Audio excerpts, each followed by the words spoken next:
ଜୟ ଜଗନ୍ନାଥ। ଆଜି ଆମେ ଗୋଟେ ଟପିକ ଉଠେଇଛେ ଚକ୍ରବର୍ତ୍ତୀ ସୁଧ। ଗରିବଙ୍କ ପାଇଁ ଅଭିଶାପ, ଧନୀ ଲୋକଙ୍କ ପାଇଁ ବରଦାନ। ଏଇ ଜିନିଷଟା ମୁଁ କଣ ପାଇଁ କହିଲି, ଗରିବ ଲୋକଙ୍କ ପାଇଁ ଏଇଟା କଣ ପାଇଁ ମାନେ ଅଭିଶାପ ହେଲା, ଆଉ ଗୋଟେ ଆମର ଧନୀ ଲୋକ ପାଇଁ କଣ ପାଇଁ ଏଇଟା ଗୋଟେ ବରଦାନ ଗୋଟେ। ଆକ୍ଚୁଆଲି କମ୍ପାଉଣ୍ଡ ଇଣ୍ଟରେଷ୍ଟ କଣ ହୁଏ ନା, ଯୋଉ ଲୋକଟା ଯଦି ଗରିବ ଲୋକ ଥିବ ସେ ଯଦି କମ୍ପାଉଣ୍ଡ ଇଣ୍ଟରେଷ୍ଟ କାହାଠୁ ଗୋଟେ ମାନେ ଧାର କଲା, ତ ସିଏ କଣ ହୁଏ ନା ଗରିବରୁ ଗରିବ ହେଇକି ମାନେ ଆହୁରି ଗରିବ ହେଇକି ସେ କଣ ଲାଷ୍ଟ ମାନେ ସୁଇସାଇଡ କରିବ, ଏମିତି ହୁଏ। ଯିଏ ଧନୀ ଲୋକ ହେଇଥିବ, ଧନୀ ଲୋକ ଯଦି ମାନେ କମ୍ପାଉଣ୍ଡ ଇଣ୍ଟରେଷ୍ଟ ଗୋଟେ ମାନେ ଗୋଟେ ଋଣ ଦେଲା, ତ ତାର କଣ ହୁଏ ନା ସେ ପଇସାର ପଇସା ହେଇକି ସେ କଣ କଲେ ଧନୀରୁ ଆହୁରି ଧନୀ ହେଇକି ମାନେ ଆହୁରି ଧନୀ ହେଇଯାଏ। ତ ଏଇ ଜିନିଷଟା ଆମ ସୋସାଇଟି ବର୍ତ୍ତମାନ ଚାଲିଛି। ଏଇଟା କେମିତି ଚାଲିଛି, କଣ ହଉଛି, ଆପଣମାନେ ହୁଏତ ମାନେ ଜାଣିଥିବେ ନ ଜାଣିଥିବେ। ତ ଆଜି ମୁଁ ତାକୁ ଗୋଟେ ମାନେ ଆନାଲିସିସ୍ କରୁଛି କି ଜିନିଷଟା କଣ ହୁଏ, କେମିତି ଜିନିଷଟା ହୁଏ। ଆକ୍ଚୁଆଲି ଦେଖନ୍ତୁ, ଏଇଟା ପଢିଆ ଏଇଟା ମୁଁ ଏଇ ଜିନିଷଟା କହିବା ପୂର୍ବରୁ ମୁଁ ଆଉ କିଛି ଜିନିଷ କହିଦଉଛି କି ମୁଁ ଆମର ଯୋଉ ୱେବସାଇଟ ଯୋଉ ଅଛି ନା, ୱେବସାଇଟରେ କିଛି ଜିନିଷ ଅଛି ଅଲରେଡି, ଯୋଉଟା କି ଆପଣମାନେ ଯାଇକି ମଧ୍ୟ ଦେଖିପାରିବେ କି ହ୍ୱାଟ ଇଜ ଦ ମାନେ ଆମର ଯୋଉ ଇଣ୍ଡିଆରେ ଯଦି ଦେଖିବେ କି ଆମର ସୁଇସାଇଡ ରେଟ୍ କେତେ ରହୁଛି। ତ ଆରାଉଣ୍ଡ 3% ପାଖାପାଖି ଲୋକମାନେ ସୁଇସାଇଡ କରୁଛନ୍ତି। ଆଉ ସବୁଠୁ ବଡ ଇସ୍ୟୁ ହେଲା କଣ କହିଲ, ଫିନାନ୍ସିଆଲ କ୍ରାଇସିସ୍। ସବୁଠୁ ହେଲା କଣ କହିଲ, ଫିନାନ୍ସିଆଲ କ୍ରାଇସିସ୍ ଟା ସବୁଠୁ ମେଜର ଇସ୍ୟୁ ଗୋଟେ, ଫିନାନ୍ସିଆଲ କ୍ରାଇସିସ୍। ଓକେ, ଆଉ ଗୋଟେ ଦେଖନ୍ତୁ କି ଆମର ଯୋଉଟା ଏବେ ଗୋଟେ ଚାଲିଛି ଗୋଟେ କଣ କହିଲେ, ଫାର୍ମର ଇସ୍ୟୁ ଗୋଟେ। ମାନେ ଫାର୍ମର ମାନେ କଣ କହିଲେ, ଆମର ଯୋଉଟା ଲୋନ ନଉଛନ୍ତି ଫିର ବି ଲୋନ ନ ଦେଇ ପାରିଲେ, ନ ସୁଝି ପାରିଲା ପରେ ସେ ଲୋକଟା ମରିଯାଉଛନ୍ତି। ତ ଇଏ ହେଲା କଣ ହେଲା ଆପଣଙ୍କର 2022 ର ଡାଟା ଏଇଟା, ଯୋଉଟା କି ଆପଣ 31 ଜାନୁଆରୀ 2024 ରିଲିଜ କରାଯାଇଛି। ଟାଇମ୍ସ ଅଫ ଇଣ୍ଡିଆର ସେଇଟା, ତାକୁ ମଧ୍ୟ ଆପଣମାନେ ଦେଖିପାରିବେ। ଯାଇକି ମଧ୍ୟ ଆପଣ ଟାଇମ୍ସ ଅଫ ଇଣ୍ଡିଆର ଯୋଉ ୱେବସାଇଟ ଅଛି ସେଥିରେ ମଧ୍ୟ ଆପଣ ଦେଖିପାରିବେ। ଓକେ, ଆଉ ଗୋଟେ ଆସିଲା ଆମର ଏଇ ଯୋଉ ଜିନିଷଟା ହଉଛି କଣ ପାଇଁ, ଆକ୍ଚୁଆଲି ଲୋକମାନେ କଣ କହିଲେ, ଆମର ଯେତେବେଳେ ଲୋନ ନଉଛନ୍ତି ନା, ଲୋନ ନେଇ ସାରିଲା ପରେ କଣ କହିଲେ ଲୋନଟା ସୁଝି ପାରୁନାହାନ୍ତି। ଆକ୍ଚୁଆଲି ସୁଝି ପାରୁନାହାନ୍ତି କଣ ପାଇଁ ଆକ୍ଚୁଆଲି ଦେଖନ୍ତୁ, ମୁଁ ଆପଣଙ୍କୁ ବୁଝଉଛି। ଯଦି ଗୋଟେ ଲୋକଟେ ସପୋଜ ମୁଁ କହିଲି କି 1,00,000 ଟଙ୍କା ଗୋଟେ ଲୋକଟେ ଧାର କଲା, ଲେଟ୍ ଗୋଟେ ଲୋକଟେ ବରଗଲା କେତେବେଳେ 1,00,000 ଟଙ୍କା ଧାର କଲା, 1,00,000 ଟଙ୍କା ଧାର କଲା ହେଲା, ଧାର ଆଣିଲା ସେ ଏତିକି ଟଙ୍କା ଧାର କଲା। ତ ଯେତେବେଳେ ସେ 1,00,000 ଟଙ୍କା ଧାର କରୁଛି, ଆମର କଣ ଚାଲେ ନା କଣ କହିଲେ, ଆପଣ ଯଦି ବ୍ୟାଙ୍କରୁ ଆପଣ ଆଣିଥିବେ ତ ବ୍ୟାଙ୍କରେ ଇଣ୍ଟରେଷ୍ଟ ଆରାଉଣ୍ଡ 10% ରୁ ସେମାନେ ରଖନ୍ତି 15% ପାଖରେ ରଖନ୍ତି ଆନୁଆଲି। ତା ସହିତ ବ୍ୟାଙ୍କରେ ଆଉ ଗୋଟେ ସିଷ୍ଟମ ହେଲା କଣ, ଆପଣଙ୍କର ଇଏ ରୁହେ ଗୋଟେ, କଣ ରୁହେ, ଇନ୍ସୁରାନ୍ସ ରୁହେ ଗୋଟେ। ତ ଯଦି ଆପଣ ମାନେ କଣ କରୁଛନ୍ତି ନା, ବ୍ୟାଙ୍କରୁ ଗୋଟେ ଲୋନଟେ ନଉଛନ୍ତି ନା, ତ ଆପଣଙ୍କର ହୁଏତ ଯଦି ଆପଣ ମାନେ ସୁଝି ପାଇଲେ ଭଲ କଥା, ଯଦି ନ ସୁଝି ପାଇଲେ ତାଙ୍କର କିଛି ନା କିଛି ଗୋଟେ ସ୍କିମ ଥିବ, ଯୋଉଥିରେ ସେ କଣ କରନ୍ତି ନା, ମାନେ ଆପଣ ଅଳ୍ପ ଗୋଟେ ଆମାଉଣ୍ଟ ଦେଇଦେବେ, ଅଳ୍ପ ଗୋଟେ ଆମାଉଣ୍ଟ ଦେଇଦେଲା ପରେ ଆପଣଙ୍କୁ ନା ଅଲଗା ପଇସାଟା ଆପଣ ଦେବାକୁ ପଡିବନି। ତ ସିଏ ଆପଣ କଣ କରିବେ ନା, ବ୍ୟାଙ୍କରପ୍ଟ ଡିକ୍ଲେୟାର କରିଦେବେ। ଡିକ୍ଲେୟାର କରିଦେଲା ପରେ ସେ କଣ କରିବେ, ଆପଣଙ୍କର ମାନେ ସେଇ ପଇସାଟା ଆପଣଙ୍କୁ ସୁଝିବାକୁ ପଡିବ। ଏମିତି ହୁଏ ବ୍ୟାଙ୍କ ମାନଙ୍କରେ, ଏମିତି ହୁଏ ଆକ୍ଚୁଆଲି। ଓକେ, এই ଜିନିଷଟା ବ୍ୟାଙ୍କ ମାନଙ୍କରେ ହୁଏ। କିନ୍ତୁ ଯଦି ଆପଣ ଆଣୁଛନ୍ତି କୋଉଠୁ କଣ କଲେ, ଗୋଟେ ଲୋକାଲ ଲୋକଠୁ ଆଣୁଛନ୍ତି, ଲୋକାଲ ମାନେ କଣ ଆପଣଙ୍କର ଆପଣଙ୍କ ଗାଁର ହେଲା ବା ସହର ହେଲା, ଯୋଉଠିକି ମାନେ ଇଣ୍ଟରେଷ୍ଟ ଚାର୍ଜ କରନ୍ତି କେତେ, ମିନିମମ୍ 3%। 3% ମନ୍ଥଲି। এই ଯୋଉ 3% ଆସିଲା ମନ୍ଥଲି, ଏଇ ଜିନିଷଟା ବହୁତ ବଡ ଇସ୍ୟୁ ଆକ୍ଚୁଆଲି। ଯେତେବେଳେ ଆପଣ ଭାବନ୍ତୁ କି ଯେତେବେଳେ 3% ଆସିଲା ମନ୍ଥଲି ଆପଣଙ୍କୁ ଦେବାକୁ ପଡେ 3%, 1,00,000 ଟଙ୍କାର ଯଦି ଆପଣ 3% ହିସାବ କରିବେ, ମନ୍ଥଲି ଆପଣଙ୍କୁ ଆସିଲା କେତେ, 3,000 ଟଙ୍କା। 3% ଅଫ୍ 1,00,000 ଇଜ ଇକ୍ୱାଲ କେତେ ନା 3,000 ଟଙ୍କା। ମାସକୁ ଆପଣଙ୍କୁ ଦେବାକୁ ପଡେ କେତେ କହିଲେ, 3,000 ଟଙ୍କା ପର ମନ୍ଥ ଦେବାକୁ ପଡେ, ପର ମନ୍ଥ। ଯେତେବେଳେ ଆପଣ ମାସକୁ ଆପଣ ଭାବନ୍ତୁ, ଯଦି 3,000 ଟଙ୍କା ଆପଣ ଦଉଛନ୍ତି, ସୁଧ ଦଉଛନ୍ତି, ତାହେଲେ 12 ମାସରେ କେତେ ହେଲା, ମାନେ ଗୋଟେ ବର୍ଷକୁ 1 ଇୟରରେ ଆପଣଙ୍କର ସୁଧ ହେଇଯିବ କେତେ, 36,000। 12 × 3 36, ମାନେ 36,000 ଟଙ୍କା ଆପଣ ସୁଧ ହେଇଯିବ। 1,00,000 ଟଙ୍କା ଆପଣ ଯଦି ଧାର କରୁଛନ୍ତି, 36,000 ଟଙ୍କା ଆପଣଙ୍କୁ ସୁଝିବାକୁ ପଡିବ। 36,000 ଟଙ୍କା ସୁଝିବାକୁ ପଡିବ, ମାନେ 36%। ଯଦି ବର୍ଷକ ପରେ ଆପଣ ରିଟର୍ଣ କଲେ। କିନ୍ତୁ ଆପଣ ଯଦି ପ୍ରତି ମାସରେ ଯଦି ଦଉଛନ୍ତି 3,000 କରି ପ୍ରତି ମାସରେ ଦଉଛନ୍ତି, ତାକୁ ଯଦି ଆମେ କାଲକୁଲେଟ କରିବା କେତେ ପରସେଣ୍ଟ ଟୋଟାଲ ଓଭରଅଲ କେତେ କାଲକୁଲେସନ ହେଲା, ମାନେ ଯେମିତି ମୁଁ କହିଲି କି ସପୋଜ ଆପଣ ଜାନୁଆରୀ ମାସରେ ଆପଣ ଗୋଟେ ଲୋନ ଆଣିଲେ, ଜାନୁଆରୀ ମାସରେ ଏଣ୍ଡରେ ଆପଣଙ୍କର ସୁଧଟା ଦେଇଦେଲେ। ଯଦି ଆପଣ ଜାନୁଆରୀ ମାସରେ ଏଣ୍ଡରେ ଆପଣ ସୁଧଟା ଦେଇଦେଲେ, ତାହେଲେ ଫେବୃଆରୀ ଷ୍ଟାର୍ଟିଂ ଆପଣ ଜାଣି ସୁଧଟା ଦେଇଛନ୍ତି। ତ ସେଇ ଫେବୃଆରୀ ଷ୍ଟାର୍ଟିଂରୁ ଆମେ ଯଦି ସୁଧର ସୁଧ ହିସାବ କରିବା, ଅପ୍ ଟୁ କୋଉ ପର୍ଯ୍ୟନ୍ତ, ଡିସେମ୍ବର ଲାଷ୍ଟ ପର୍ଯ୍ୟନ୍ତ, ମାନେ 11 ମାସ ସୁଧ ହିସାବ କରାହବ। ତ ସିଏ କଣ ହବ ନା, ଆହୁରି ଏକ୍ସଟ୍ରା ଇଣ୍ଟରେଷ୍ଟ ପଳେଇ ଆସିବ। ଏମିତି ହେଇକି ଆପଣ ଯଦି ହିସାବ କରିବେ, ଟୋଟାଲ ପ୍ରତି ମାସରେ ଆପଣ 3,000 ଦେଇ ଦଉଛନ୍ତି, ତ ବର୍ଷ ସରିଲା ବେଳକୁ ଆପଣଙ୍କର 42% ପାଖାପାଖି ଆପଣଙ୍କର ଇଣ୍ଟରେଷ୍ଟ ପଳେଇ ଆସେ, ଆରାଉଣ୍ଡ 42%। ୟାଠୁ ଅଧିକ ପଛେ ୟାଠୁ କମ ନୁହେଁ ଆକ୍ଚୁଆଲି। 42.7 माने आपण भाबंतु 42%। 42% जदि आपण वर्ष को सुध देबे माने लक्षे टका धार करथिले आपण देबे केते गले 42,000 टका सुध गणी गोटे वर्ष रे सुझे गोटे एक्चुअली जोटा कि सबुठु मेजर इश्यू माने आजिका जुगे जदि आपण 3% लाखे मंथली आपण इंटरेस्ट नौछंदी माने 30% सुध माने कर्ज आपण करछंदी तो भाबंतु आपण सुजिला बेलू आपण मुंड खराब हे लक्षे टका धार करथिले 42,000 टका खाली सुध गणी पानी पैसा आनी कोठ एक्चुअली तो ये जिनसा मु कोन करछि ना या गोटे हिसाब कर देछि आपण देखंतु जदि आपण 3% सुध हिसाब करछंदी 3% हिसाब रे आपण आसु जदि गले 42.57 42% 42% इंटरेस्ट आसु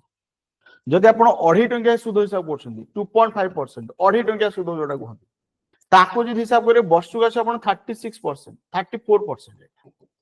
34% आसु सुध जदि आपण 2 टंका लागे सुध हिसाब करछंदी वर्ष सरला को 26% सुध हिसाब हो द्वितीय सुधरे जदि टंका लागे सुध आपण आनछंदी एटा आपण को 12 वर्ष पाखा हिसाब 12.68 माने आपण 12 पॉइंट आपण भाबि दंतु 12.6% सुध तो एति गेला आपण सुधटा जोटा सुध आपण जो हिसाब को कंपाउंड इंटरेस्ट माने इंटरेस्ट चल दिबो त आपण 80% लागे सुध हो आ नॉर्मली हम मते जि जणा अछि गां गळेला बा शहर हला खाली माने जेते ओडिसा सारा हो बा इंडिया सारा हो सब जगह रे ये जिनसटा चलछि 3% सुधरे माने हम कारबार चलछि तो गोटे कथा हला कि ए जो जिनसटा मते बतेली एते हम कहली कि केते टंका कोन सुध हुए तो प्रॉब्लम कोन हुए ना जितरा आपण माने कोन कहले लोन गोटे नै जिवे सपोज आपण लोन नौछुंती को माने ना जो माने कोन कहले गरीब लोक होते जा पाखरे पैसा नथियो एक्चुअली जा पाखरे पैसा नथियो से तो सुध नबो ना आ जा पाखरे पैसा अछि से कोन सुध नबो से तो काडू सुध माने अजथार सुध कर दबनी काकू तो सुधटा को न दो माने गरीब लोक माने तो भाबंतु मोटे गरीब लोक माने गोटे फैमिली गोटे कहली गोटे फैमिली रे हमर ओडिसा रो गोटे फैमिली हम धरले तो गोटे फैमिली रे अछंदी के कहलो बापा मां अछंदी ओके आउ गोटे गोटे पुओ गोटे झियो अछि पुओ गोटे झियो गोटे नॉर्मल हम गोटे छोट छोट फैमिली हिसाब गले तो याकर मु कहली केवल बापा हले इनकम करे बापा इनकम केते करछन 10,000 टका इनकम करछन मंथली तांकर इनकम हला 10,000 टका जदि से मंथली तांकर इनकम हला 10,000 टका सपोज तांकर झियो भागर से कले तो झियो भागर से कोन कले ना सपोज कहली 3 लाख 4 लाख कर्ज करले लेट 4 लाख बाकी से कर्ज करले जदि से 4 लाख टका रो कर्ज कले आ आपण 3% रो सुध आपण भाबि दंतु 3% per month okay 3% per month तो आपण मत सुधटा केते हला 3% पर 4 लाख इज इक्वल आसला केते आपण 12,000 टका सुध आसला 12,000 टका रो सुध आसला तो जदि 12,000 टका रो सुध आसला ताले गोटे कथा कोन जो लोक रो लाख टका इनकम होतला ए जो सॉरी 10,000 होतला मंथली इनकम होतला 10,000 ए 10,000 टका 12,000 टका रो सुध देकी पुनी आ 4 लाख टका सुझी परिबो की is it possible practically भाबंदो Etah possible की तो एई भोलिया कंडीशन जदि आसी जाए ता परे कोन होन ना लोक माने कोन करले कर धरिबा कोन होय नंबर तांकर प्रति वर्ष माने प्रति मास हिसाब जदि करियो प्रति मास दिन जोटा जणा पड़ेनी वर्ष एंड जणा पड़े वर्ष एंड रे आपण जदि हिसाब करियो यार वर्ष एंड को केतरा सुध हो ताले एत्ती किंतु एत्ती की 144 एत्ती टंकार सुध होला वर्ष को 1 ईयर जो लोकर मासको इनकम होची 10,000 टंका वर्ष को तार हला केतना 1,20,000 टंका 1,20,000 जे इनकम करची से सुध दबो केते हमर 1,44,000 से आनियो कोट सरला तापर शेष तापर को हो ना सुधटा को होला मिसी चलला तो गोटे लोकर को हो ना कर्जटा ऑटोमेटिकली बॉडी चलियो एमिति हे कि तार जते अपन देखि कि 2-4 वर्ष दिन पळेबो 2-4 वर्ष पर आपण देखि कि से जो 4 लाख टंका जदि सुध जदि से को कर्ज करथिबो से 4 लाख टा तार बढ़ी जाई कोन 10 लाख रो पहुंच पुनी दाउ 2 वर्ष पर देखिए एटा 20 लाख रो पहुंच जाईथिबो तो सर कम हुए से कर्ज करथे अल्प पैसा किंतु तार कंपाउंड इंटरेस्ट को ना पैसाटा बढ़ी सुधरा बढ़ी चले एमती हे कि लोक मानकर कम हुए ना बहुत सारा कर्ज होय एटा हुए रियली लेला आम सोसाइटी बदन एटा ही चलछि आ जदि गोटे धनी लोकटा आपण जस्ट रिवर्स केस भाबंती कि जो लोकटा सुध देथिबो माने जो लोकटा सुध लगेथिबो तार कोन हुए बेनिफिट माने पैसा तार बढ़ी बढ़ी बढ़ी बढ़ी चले तो एमती ହେଇକି ଜିନିଷଟା କଣ ହୁଏ ଆମ सोसाइटी मध्ये ଏଟା ଚାଲିଛି एटा मु कौन करछि ना केवल 3% हिसाब रे मोटा सुदोट हिसाब करछि तापर आपण मन जानथिबे कि आपनकर अलग अलग जागा रे कोटी 5% सुद चलछि कोटी 10% चलछि कोटी 4% चलछि एमती मध्ये अछि तो आई डोंट नो ए जिनिसटा केते दूर भलो केते दूर खराब तो यार इफेक्टिव रे कोन हुए जिनिसटा कोन होय ना जो लोकवान जो सुसाइड जो करंदी जो फार्मर सुसाइड गोटे कहते कि फार्मर मान कौन कहला आपनकर लोन हुए होला पर बी हला माने बैंक जदि से लोन नै थांती बैंक रे नॉर्मल कोन हुए कोन कहले बैंक रो गोटे इंश्योरेंस गोटे करंती माने मु जदि जानछि बैंक वाला गोटे इंश्योरेंस करंती जो इंश्योरेंस के से माने कोन करंती ना आपन जदि लोन गोटे तांकर जमी गेस्ट रे चाष कला लोन नैथिबे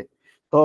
जदि मरुडी पड़ी गला जदि वर्षा आसला नष्ट होला फसल नष्ट होला किछि गोटे जिंस होला ना तो आपन से को प्रोवाइड करंती कोन इंश्योरेंस प्रोवाइड करंती तो इंश्योरेंस प्रोवाइड करिया पर आपन कोन हो ना से पैसा आपन कोन गले रिटर्न पळे आसो जति आप लोन करथो सेटा इंश्योरेंस कंपनी को पे कर दो तो लोकंकर सेटा असुविधा हबा था नुह किंतु फार्मर मानको केस हो आई डोंट नो सत कि मिछ मते लागे कि माने जो माने कोन गला जदि एई भला टाइप रो किछि लोन करथे एई भला टाइप रो लोन जोटा कि लोकल लोकंटू नैथिबे जोटे 3% ला मंथली सुद दवा पड़ियो तो एईटा हुए तो गोटे मेजर इश्यू जोथि पाई कि लोक मानको प्रॉब्लमटा हुए जोटा रियल इश्यू जोटा कहबो आ फाइनेंशियल क्राइसिस जो ही प्राय लोक सुसाइड करती माने जदि हमर जदि आपण जदि देखिए कोन नेट रे सर्च कर देखिए ना तो एटा गोटे major issue actually okay so आपण डिसाइड करंतु एई कंपाउंड इंटरेस्ट वाला जो जिंसटा मु जो बतेली जो स्टार्टिंग जो कहथिली कंपाउंड इंटरेस्ट वाला गोटे कोन हमर गोटे गरीब लोकन पय अभिशाप आ धनी लोकन पय वरदान